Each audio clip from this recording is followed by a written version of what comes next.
you, the author of Politics and Pasta, and mine and yours favorite mayor, Vincent A. Buddy Cianci Jr. Thank you. Thank you all very much. Boy, after that speech, I think he thinks I'm going to run for something. But I don't think so. I enjoy my new life as a radio talk show host because I get to talk to most of you every single day.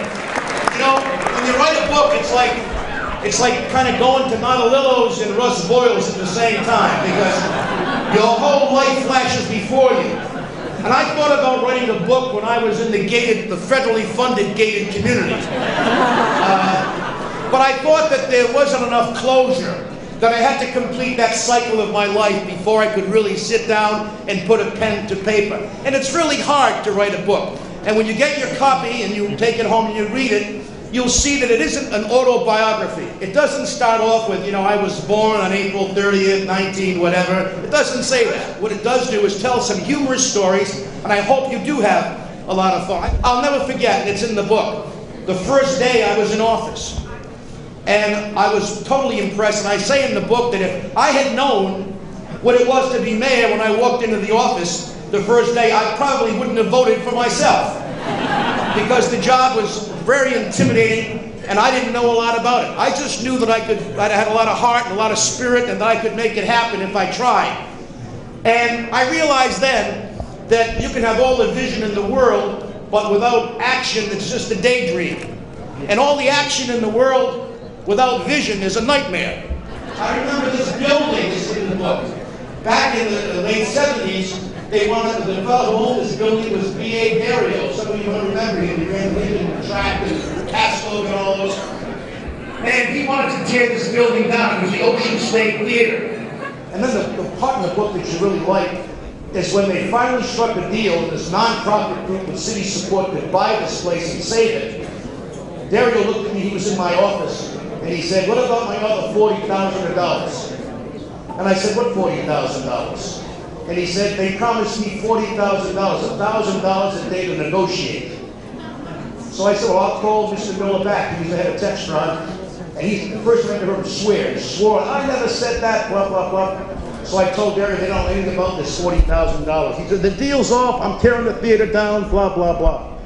I said, "You wouldn't do that." He said, "Have you ever heard of the RKOLB? I tore that one down." I said, "Oh, okay." So I said, "How about if I give you half of it? I'll give you the $20,000. He said, "How can you do that?" And I said, "I'll make you the city consultant on the arts." Dario, the guy who ran the horse track. And now see, that's what I should have gone to jail for. But anyway,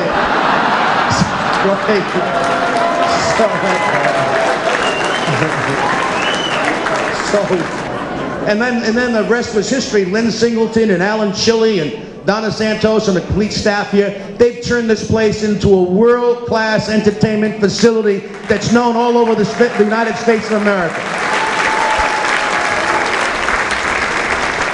Anyway, this is a book that takes me on a journey from Silver Lake, middle-class home, all the way through a Tony, boarding school, all the way to an enlisted man, or college to an enlisted man in the Army, and then an officer, and then to the mayor's office in the streets of Providence, and also I was able to sleep at Windsor Castle. I've been able to have dinner in the White House, and also have a cell at Fort Dix. I learned one thing, that good judgment comes from experience, but experience comes from bad judgment. And sometimes we make mistakes in life. Some of those are documented. No one is perfect. But I will tell you that I never once regretted the fact that I ran for mayor, that I became mayor, and that I wanted to do a good job. And I think that in closing, that I can tell you that I tried to do my best. That's what's in the book.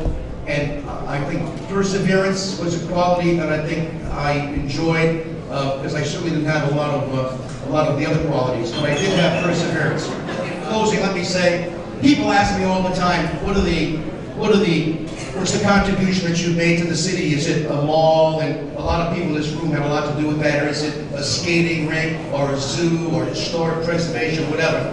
None of those things. They all contributed. The biggest thing that I think that we all did together, who worked for me in the city of Providence, and even those who worked with me on the radio, is that we brought really the self-esteem of the people from levels that they never thought that they could achieve too. In other words, everybody before said they were ashamed or they didn't like what was going on in their city. And when we left, people had a great, great expectation, and they also had a greater self-esteem, and they were proud to come from the city. Those are the stories, some of the stories that are in the book. I think you'll enjoy it. Thank you all very much for coming, and have a good time.